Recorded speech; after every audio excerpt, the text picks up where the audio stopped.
Hi, guys. I want to say thank you for joining us in a podcast today. Blessings. I want to thank you so much, Mr. Guy, for coming on to the show today to talk about different topics.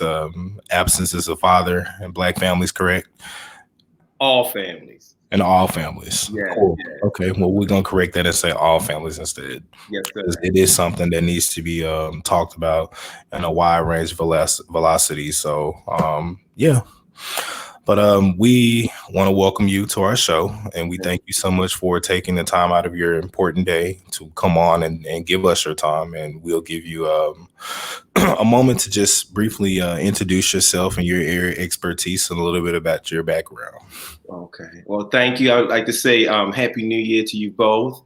Thank you. Thank God. So peace and blessings to you too. And for those who's watching this broadcast, I'd like to thank you once again for having me on. I'm honored. I know you guys, I think, just started. And I kind of looked at the first one and it was fabulous. You guys were having fun. So, I'm always about fun. I think life is not living if you're not having fun. And, it releases a lot of neurotransmitters that we need, the endorphins, the dopamine, and that's the Look at you. You fell out just right. I come with that chemistry background, and she comes with that psychology background. So let's just collaborate it and throw it in together, man. I think we're gonna have fun on this podcast. Yes, absolutely. And that's a segue into your beautiful question. Who am I, and what do I do? Well, definitely I have a calling on my life. And by trade, I am a licensed social worker. I've been practicing for 22 years. Okay. And I have my mental health private practice. So I love working with folks. This is something I'm called to do until I transition. So what I decided to do, as we know, that year 2020, I really want to say it, but in 2020, our world was flipped upside downwards. And we all, as you guys recall, we had to, be in the house. We would lock down the house. So I began to think, and that's when I had my meditation, my silent time with my creator. And he told me, well, Guy, why don't you go ahead and I want you to do some more work for me to build my kingdom. And I said, okay, well, what is that? Because most often we pray to our spiritual being or creator, but we don't take the time to listen. We're praying and we walk away. And God is like, oh, don't you want to listen? What's going on? Let me give you the answer. So he made it very clear to me is that I've noticed one thing about males, me and you, and I love females too, but let's just talk about there's two different cultures, the male and the female. One thing about males, as I noticed in my practice, males are typically, not all, but most males, right. They do not like to verbalize. They don't. No. They like to internalize things, and internalizing cause a lot of danger and is very toxic to the body. I guess, and I'm gonna elaborate on it a little bit too, not to cut you off. I guess I'm just gonna be more specific. Coming up as a black man, very strong, independent in my family, and as a man and in a lot of black culture, we're taught to suck it up, internalize, not cry about it. Crying is a sign of weakness. But little do you know, stemming from ignorance and mediocrity, not crying and letting out those emotions are toxic to the body. Yeah, we men and we full of testosterone, but at the same time, you have to cry. You have to let your emotions run its course and be accepting. And a lot of men are, I guess what I can say, embarrassed to cry, embarrassed to feel emotions. And I had to grow up and I had to realize myself, it is okay to be a man and cry. It is okay to be in touch with your feminine side and cry. Stereotypically speaking, crying is a sign of weakness and it is a sign of feminism. But, we have estrogen in our body as well as men, small amount, but we still have it, So that's more of a black man's culture, is to not cry because it shows weakness. Yeah. You have to get out of that. You need to break the cycle.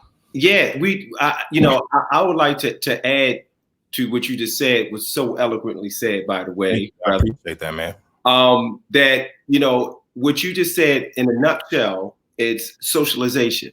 Exactly. And what I found in my little bit of time on this earth and in my practice, it's not only also geared towards Black males, because it's easy to say because we in the Black community, but it's all males. Right. And I see that in my practice that when it's like right now, I work with majority of women, depressed women, Cool. women who are face depression, and I do also marital counseling and couple counseling, and I'm finding myself working out with the wife, and the male will want to come because he's been socialized, as you just eloquently described. He's been socialized not to come to therapy, not to participate, not to get involved. I'm not going to tell no man my business, or I'm not going to do, And what happens as a caveat, as a consequence, again, what you just eloquently said, that leaves a lot of, physiological things that occur. Yeah. Yes, wars against nations, having wars, and a lot of other things. And so, what I see that, with most men, regardless of ethnic backgrounds or color, what I said that they pretty much, so to speak, close the door in my face. I'm not coming. What they do is they discredit things that don't mirror their own experiences. A lot of times, that's a very toxic trait to have, and not just in Black communities, in all communities of men, because I'm associated with many different types of groups of people from different backgrounds and cultures, and predominantly in most cultures that's always been the male stigma, to not cry, to hold it in, to keep the stuff. And so me knowing that, coming from the male culture, you have two different cultures, the female culture and the male culture. Me knowing that in our culture of males, what I decided to do during the pandemic, and I was thinking, and the creator told me, hey, look, you know what? Why don't you go in behind the back door?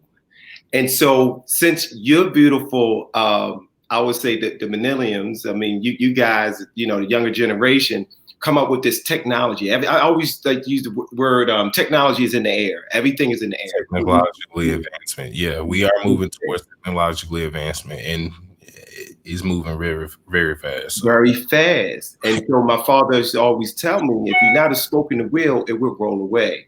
And so what I decided to go in the back door. And one thing I placed that God told me to move in is the antidote. The antidote is fathers, because as you can see above my head right here, family, that acronym simply means to me, again, father and mother, I love you. That's from the offspring.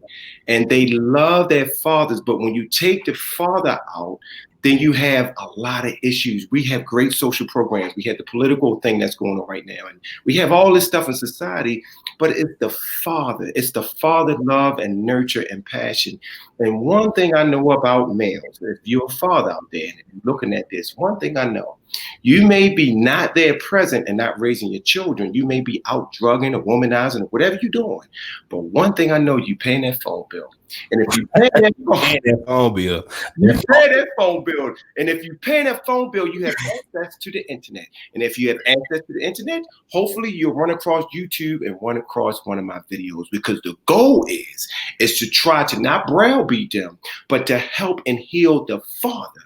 Once you can help to heal the father, then he can resume his correct position and what he's supposed to set the temperament and come back and raise his children. That's my goal, to go through the back door. And thank God I'm having fun doing it. True. So let me ask you a question about, because this is your area of expertise, and, of course, that's not my area, but I can relate to it a lot.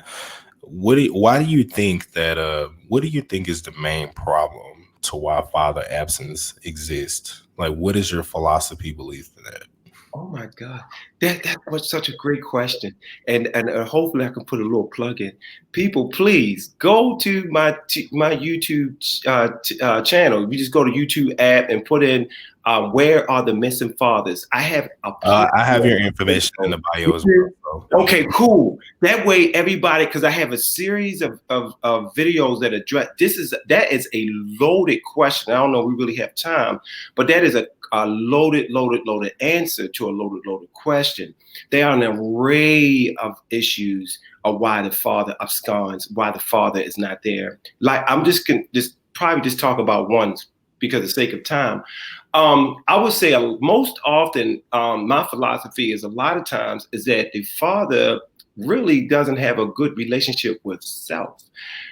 If that's first base, we have baseball, first, second, and third base. If you do not have a good relationship with yourself, know your self-value, your self-worth, and know who you are, and this, it's difficult to externalize, to be emotional available to your children or offspring or anybody.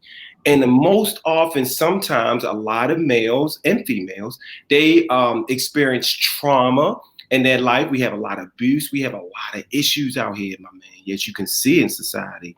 And so because of that, they are unresolved. And when they are unresolved, going back to what we just discussed 10, 15 minutes, which you eloquently explained, we've been socialized not to verbalize, but socialized to internalize. And so when that happens, it's like, they gone, they growing, it's unresolved, they carry in other relationships because they don't value self. They don't know who they are. They don't have a good relationship with self. To look in your mirror and see a reflection of you is ugly.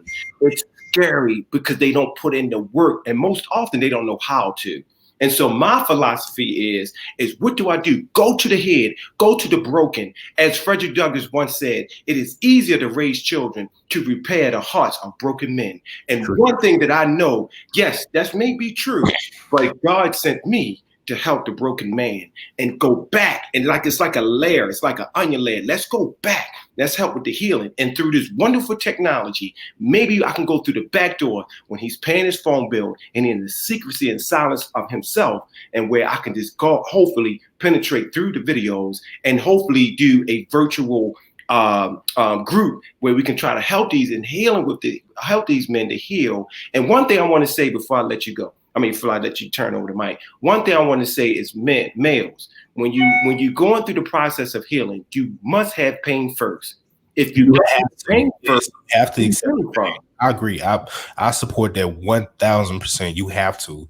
You can't be oblivious to things that you're going through. Your emotions have to run. You have to realize self-acceptance first and self-awareness. You have to let the pain run its course.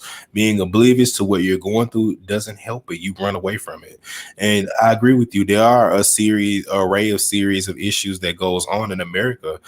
Too many American children experience hurt from broken bonds at an early age. For specifically speaking, in statistics, I want to say, as I researched a while back ago, at least 35% of American adolescents live without one of their parents, and around 40% of American children are born outside of their marriage. Although these kids' parents usually are in relationships, or even though they cohabitate at birth, the mom and dad often break up as their child is still young.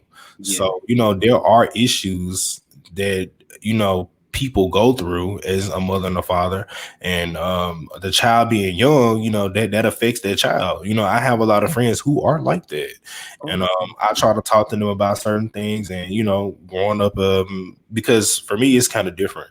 I grew up in a household with my mother and father. My mother and father has been together almost 45 years. Oh, congratulations! So I can't relate to a lot of absent fathers and what they go through, and kids with absence of fathers, because my parents are still together, but I can try to emotionally empathize and show them emotional intelligence, and I used to tell my friends all the time, hey, why do you feel hatred in your heart towards your father? And their response is, my father was never in my life. He cared about other kids more than he cared about me.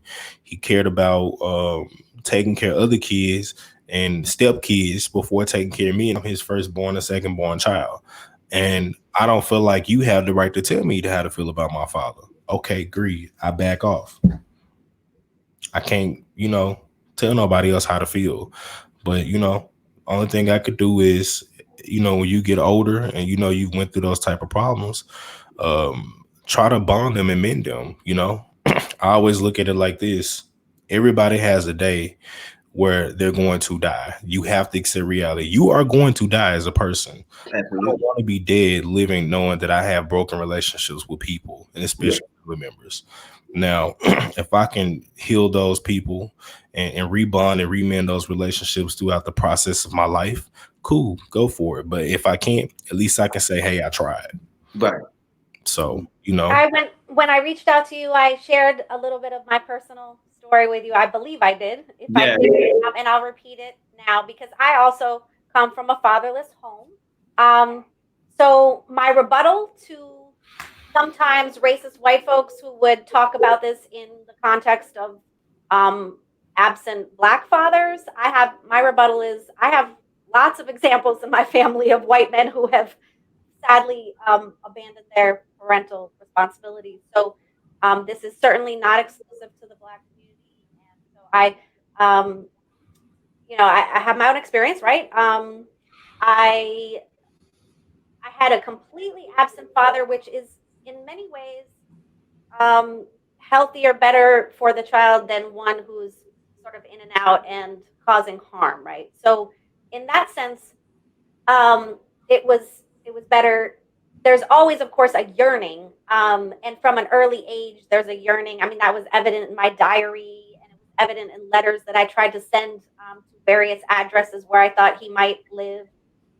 I actually met his parents at age 15, and they welcomed me into their life and their as though no time had ever passed, as though they hadn't been absent all of those years. So I had that loving grandparent bond. But my father was the holdout. So from 15 to 33, so for 18 years, he dug his heels in and said no. And the shame, right, of the early abandonment, he carried that with him, and he couldn't really work through that effectively until, and this is the sad part of it, is that you can't run forever. So in my case, my grandfather passed away, and he said, I'm going to, of course, attend my father's funeral. And I said, well, I'm going to attend my grandfather's funeral. And there we were, meeting for the first time at his father, my grandfather's funeral, not necessarily an ideal place, and certainly not of his own volition. So, not exactly voluntarily. We had very difficult conversations that day. There was a lot of, kind of explaining that he needed to do and forgiveness that I needed to do during that. I will say that because he hadn't worked through his childhood trauma and because he hadn't really grown to be the person that I know he would like to be, he was not effective in being able to establish and maintain a daughter who was already by that age, was 33, fully adult with my own children. Once you aren't there, you don't get a redo. So that ship sails and you're not on it. Um, I will say that it was not the fairy tale happy ending that I would have hoped for. And it's okay. Sometimes you realize that that person is a vessel. true, They are true. just a vessel. And I will say that I'm very pleased to be here. I mean, I was a child born out of wedlock. My parents weren't together. It's okay. Those are their issues, right? Yeah. And that's the other thing I would say to children and even adults who were raised not just in fatherless homes, but mothers sometimes, Now, I'm gonna say, in a very rare case, in most cases, if you also want to talk about the absence of a father not being at home, the family breakdown is really what's most important. A family breakdown is extremely important if we care about a child's social mobility. Now, on average, a child does his best with married parents, and more specifically, with their biological father residing in their household. Yet America's poor children have relatively few involved or present fathers. So that's a really big issue. And the reason why I can say that is because I've experienced the cultural incompetence of living in Europe. I've been to Europe. I've lived in many different countries in Europe and experienced many different people in Europe. The culture is very different. A lot of the male dominance in the household comes from having that the male figure in the home and being able to be the leader of the home.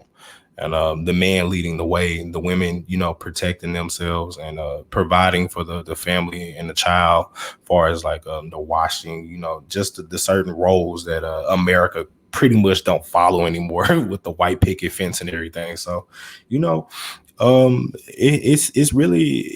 a really good thing that people are acknowledging that father absence is important. It's very vital to the life of anybody, Particularly anyone raising sons, and I will just, not that daughters very much need fathers, so I don't want to be misinterpreted on that.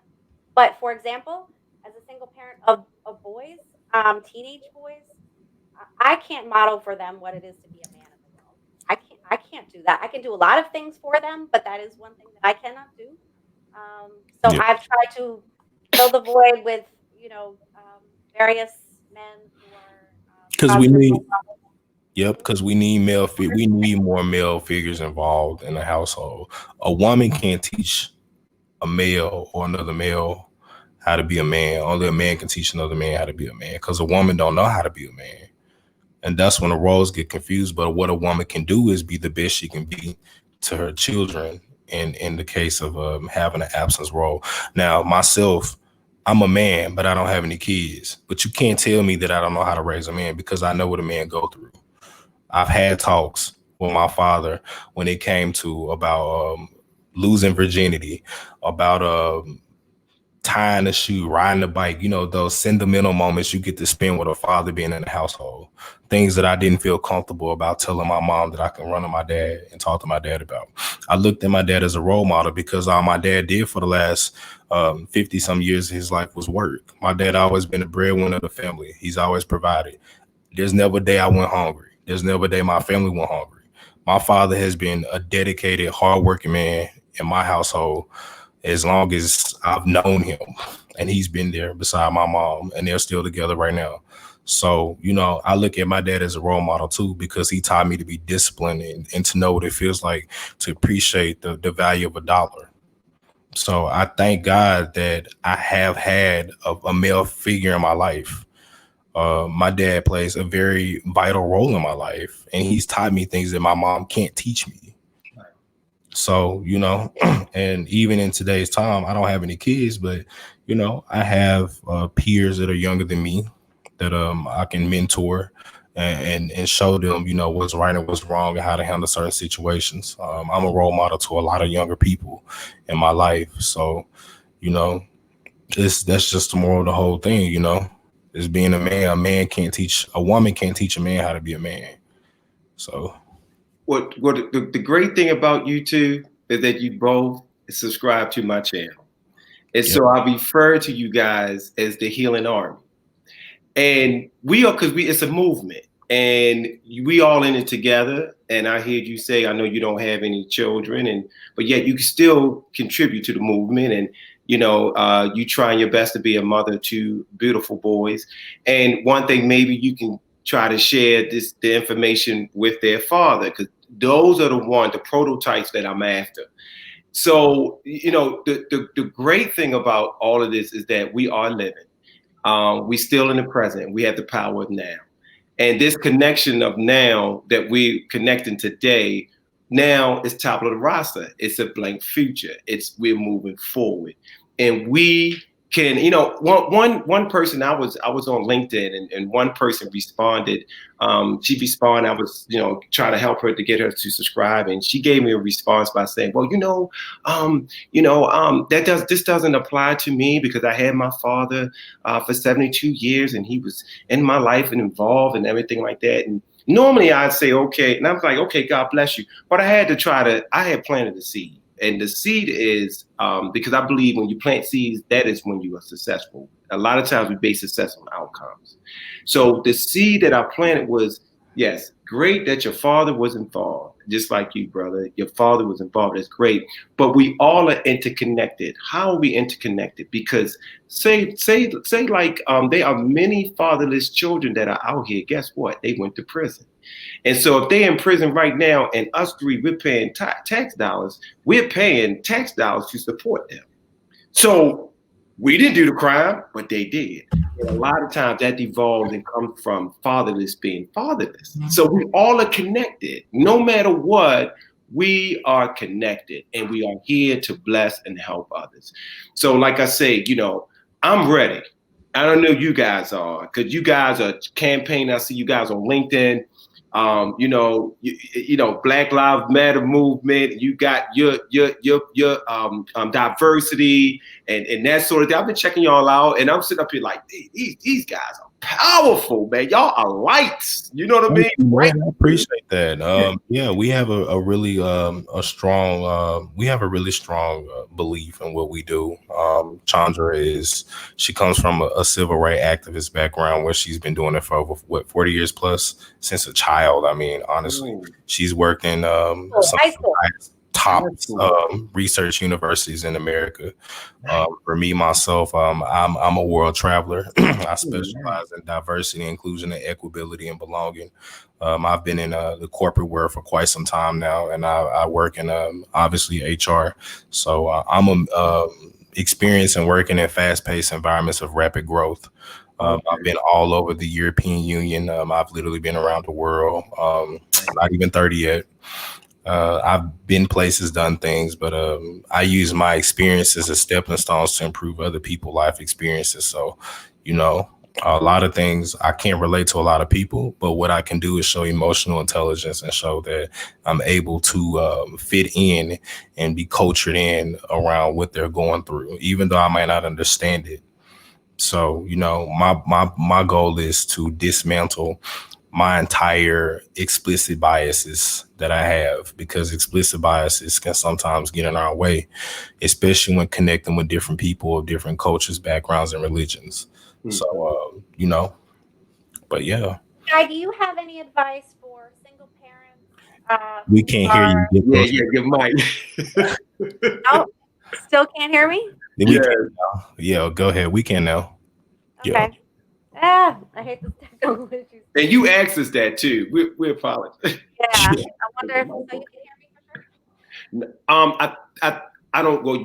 You would probably know, but when you go this way, I guess if you stand like close to it, it's to the mic, because I think when you move to can you hear now? Yes, I can hear you now. Like, how close do I need to be? Right there. We'll get the technical aspects of this down eventually. But yeah, any advice for single parents? I mean, mothers are sometimes absent as well. I know your focus is fathers, and I appreciate that so much. But single parents raising kids on their own during a pandemic, just in general, what can we do to support our children and also to support ourselves? We did a video on self-care the other day, and so in order to deal with the stresses of single parenting, self-care is so critical. Single parents typically are the last to pursue self-care. So any advice that you have for these times for single parents? One thing I would like to say, because in my line of work and therapist, I don't really look at myself as an advice giver. Why? Because I always believe that the person had the answer within herself or himself. Didn't I tell you that? Empowerment. Power of self. Power of self. The only thing I help is I'm a change agent and a facilitator to help you tap in. You already on the yellow brick road and heading to ours, because you just said it. We just did an episode on self-care. There it is, self-care. I will also, while you're doing that, group up. The power of group. We're strength in numbers. Oh my goodness, Stokely Carmichael. You're an activist, so Stokely Carmichael. His basic premise in the 70s was that we are strength in numbers. And so group has a power to that. So if you can group and get with some, to get that emotional need met, whether it's friends, whether it's people that are going to show up for you, not people that's going to, because the only thing a person can do, add value or subtract. So we want to get in 2021, we want to get around people that's going to add value. And so when you get around those people, you want to get in a group. Also, I would also say, again, start really, really, really with this movement, because we are now together and we're linked together to really try to push on getting single parents, whether they're caretakers, women, fathers, to my videos. Because the reason why I say that, because this is a calling. Like this is real. This is real. And we are trying to reach out again to get to these males that are broken. And so we have a lot of broken males, man. Yes, they are broken. And they don't want to accept it. They're broken and they want to become oblivious to it, and they don't want the help. They brush it off. But like you said, the power is in yourself. You have to obtain self-awareness. It took me a long time to find myself and to find myself aware. I know what I like. I know what I don't like. I know what I'm not going to tolerate. I know how to tell somebody no. Yeah. So, you know. And it's a continuum. It's definitely a continuous cycle, because you're gonna keep evolving, and you're gonna keep learning. You go through stages. Yes, you go through stages. You learn from those experiences, and it took me a while. It took me to leave my environment where I came from to learn who I was and my power. And I would be damned if I let anybody take that away from me. Yeah. But back to you, like, you feel free to. Well, you can have my information. Connect with me. Connect with me. I don't know your situation, but your sons, that'd be good if they want to go through therapy as well. I think that'd be healthy for them as well. I was going to say that dealing with the childhood trauma for anybody wanting to heal is so critical.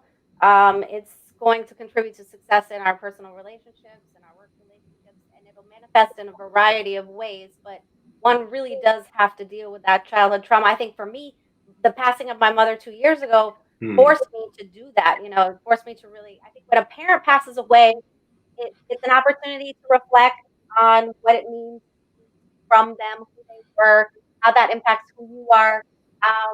I just have to share, I shared in the last podcast, my mother left an amazing treasure trove of albums from the 60s and 70s. So I have a little bit of her music, but it was an opportunity to heal some childhood pain and come out stronger. Because when we go through that process, like you said, you really do have to be willing to feel the pain in order to emerge on the other side healthier. So that's my message to folks. I was wanted to also mention the fact that I know there is a scarcity of Black mental health counselors. A lot of people do want to go to someone who has a shared lived experience, and that presents challenges for Black people seeking help from Black professionals. You know, there are various topics that I hope to cover on this podcast with regard to mental health, and of course that impacts parenting. So we will definitely continue to dialogue about it, because I think it's an ongoing. Yeah, it is. The cycle has to be broken. It does. It's just a lot of stuff that's culturally existing at this point that's very damaging and toxic to the male body. And I think a lot of males, we need to realize that we need to read more about ourselves and pay attention to things about ourselves in order to achieve the goal of having self-awareness. You have to read, and you have to go through things and experience things and accept acceptances of things that we go through in order to achieve self-awareness. My experiences haven't always been bright as a male.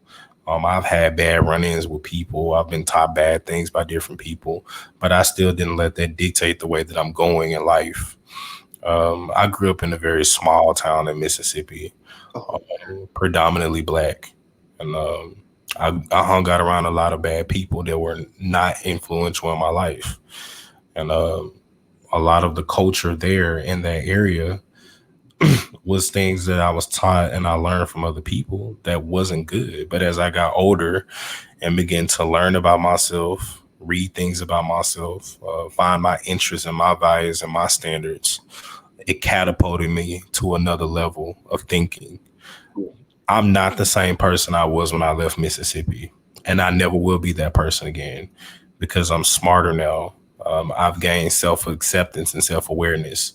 And I don't think there's nothing you can say to me or about me to make me feel bad about myself or to condemn me or condescend me, because it's probably something I already know.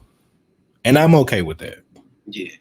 So, and it took me a long time to get to that point. Yeah. So, Yeah. How has this journey informed your own parenting? How has it helped you evolve? yeah, because you have kids, right? 3. Yes, I have my son is 31, and my daughter's 21, and I got a little 10-year-old. Oh wow. Yeah, I'm single father, but I'm very involved in my lives, and so my journey, how my experience has been in each child, they like 10 years apart, but each child has saved my life and taught me different things when I was at the point of that part of my life for each child, if that makes sense. And one thing I've always known, to my true capital, and a lot of guys, they look outward and they say, well, I got dreams in terms of capital. Your true capital are your children. They are your sequels. Like you say, brother, we got to leave one day. So they are left behind. And one thing that I know, if I invest time and money, I am truly blessed, y'all. I am a blessed man. And it's all because I invested time and money and continue to invest time and money. I love my children. And one thing I know, when I was in a dating game, when I was still in a dating game, I always let everybody know, look, I love my children. I got a schedule with my children, that's a full package. You got to understand that and make that clear, because they teach me a lot. I continue to learn. For example, I'm on this computer. I was a little late today because I had to go upstairs and ask my daughter, can I hold your computer real fast? Because my computer doesn't support whatever the brother's trying to get me on. So they are really blessings to me. So it's making me a better person. It's taught me a lot of patience. So it enhanced my character. The teenagers especially. Did I say patience? Yeah. I wouldn't know nothing about that yet. Right, not yet. I was a teenager before. So. Yeah. Brother, your parents became patient. I'm telling you, children, woo! I'm trying to have no kids till I'm at least like 35 maybe. So Yeah, how old are you again? I'm 28. 28, okay. And Charlotte, 45. okay. Well, 2 more women. To 7 if I turn 47. I'm not trying to go that lifestyle yet with the kids thing.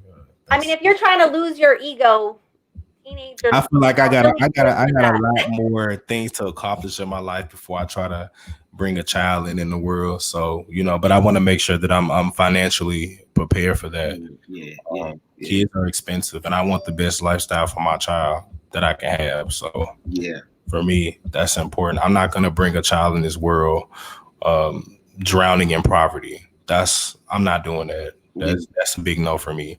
Yeah, my child have everything that I couldn't have, and to better a good quality lifestyle, a good quality education. I want to make sure that I'm also married too. So yeah, there you That's go. Good modeling that you had, Stevie. Yeah. Yes, exactly. Yeah, and it does somewhat begin with the modeling. I mean, it does. It was no doubt for me an uphill battle, and I married and divorced, but to try to navigate the marital waters, which can be choppy at times, without that modeling from the home, it was a challenge, and I wasn't ultimately successful at it. So I mean, but I believe in the concept of partnership, certainly in terms of parenting, and it doesn't feel natural to me to be doing it all, kind of on my own. It really doesn't feel natural. That doesn't. It's definitely a job that is big enough for 2 people. It is definitely that. But we do got to give the women a shout out, because there are a lot of single moms out there who are raising kids on their own, working 3 and 4 jobs. And I commend any woman with kids that's working multiple jobs, trying to provide food and shelter for their kids. Impeccable, because it is hard to do that. Women have been hardest hit by the pandemic. That has been studied already. Pandemic has set a lot of us back, especially in the pandemic. Mothers in A particular. single mom. Think about the single moms who have 2 and 3 kids that've been laid off from pandemic and because of the pandemic, and having little to no income at all on a bare string hanging. That's hard. That's hard. That's very hard for a woman to do. And if you have made it out of that situation, you are a strong ass woman. Yeah. You are. Yeah. What has humbled me is, and contributed to my gratitude, is this idea that I was actually one step away from myself being homeless. And that what saved me from that was the fact that my mother passed away 2 years ago. So there were some resources on which to survive during this time. And I guess that was, really her last good deed, was to be able to provide us a safety net. But a lot of people don't have that. And I've been following the evictions, and I've been seeing people, with children out on the streets. And it's very humbling for me to realize that I'm really no different than those people, except that by some strange twist of fate, right? I had some resources to lean on where others do not. And had I not had that, I could very well be in a situation where I was without a roof over my head. So it's one only has to read the news every day to see that it can always be worse. And we don't, as humans, we don't typically compare ourselves to people who have less. But if we did that, we probably feel a whole lot, more happy of gratitude. But it's been humbling to be without a job. I do have a master's degree, and I have a lot of experience. But honestly, it's a lot about the right fit at this point, and trying to, like you're doing, live and work my purpose and my calling, and to insist on doing that is a difficult road, because the reality doesn't always align with one's goals, and one sometimes has to be patient in terms of finding the right fit. I was extremely excited about an opportunity to work with families of incarcerated people, particularly the children of incarcerated people. So I'm hopeful that maybe there's an opportunity to do some really meaningful work in that way. So it's pretty aligned with the work that you do, and therefore I look forward to collaborating and consulting, and being able to use the platform to get on a deeper level with people, get to know people through video, which is very different than the written form.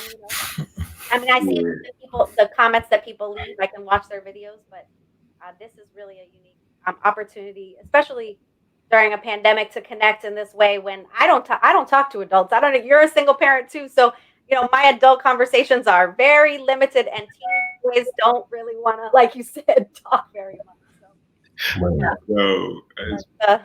This has been really wonderful. I look forward to having you on again, because I do definitely. Oh, thank you. And when you post stuff on your timeline, I'm gonna be looking for it. I'm gonna be sharing it. We do have large following on our platforms. Oh, really? Yes. Oh, good. I'm fighting now to get my Twitter back up. On my Twitter, I have about 75,000 followers. Wow. Chandra has how many? 17,000 on LinkedIn. I'm trying to grow my LinkedIn. It's getting up there. Wow. So it turns out that people actually do want to talk about racism, sexism, in the workplace. Which is how I began on LinkedIn. Well, actually, no. I began on LinkedIn originally to track my graduates from my graduate program. Okay. But after that, with 2016 and the increased white supremacy that we were seeing, I said, no, now's the time for me to just live my purpose, and that is to advocate for marginalized people and to be a part of a movement to free people and allow them to live more free lives, basically. I mean, we should all be able to live free. Yeah, just give people space to give them a place and a space to feel like themselves. That's one of my things too. I'm all about smashing the status quo in 2021. So for me, just being in corporate America I want to change corporate America where everybody can have a place to be themselves. When you can come to work and be yourself, you have a better chance of operating at your highest optimal point. So I'm all about that inclusiveness and belonging and equability. So yeah. That's what it's about. Thank you very, very much for your we thank you so much, man, for coming on our show, brother. We really do. Thank you. And I just want to leave you guys by saying, attention for all males. All males, listen very, very, very carefully. Boys do what they want to do, and men do what they have to do. This is true. And as me coming up as an adult, I'm finally seeing I'm doing what I have to do now. I'm not doing what I want to do. So, you know, take care of yourself, and you got responsibilities. You either sink or you fail. And I'm going to fail. So, so guys, please stay in contact with me. We definitely will, man. We really appreciate you, brother. I really appreciate everything you've done. Your enthusiasm is contagious. Your excitement, your passion for the work you do is evident, and we wish you all the best in this new year, and we look forward to more conversations. Yes, you too. Thank God. Praise God. Appreciate y'all. All right, man. You have a nice day at work, brother, and don't work too hard. I'm actually done. That was my last client because I had my private practice, so I'm done for the day. Cool. All right, man. Keep in touch, brother. Well, I'll be looking for more content that you upload. I'll be ready to upload. I'll be ready to share some more of your content whenever you produce some more. So every Monday I post. Every Monday. Cool. All right, man. Thank you. Thank you very much. Take care. All right, bye. Take care. Yep.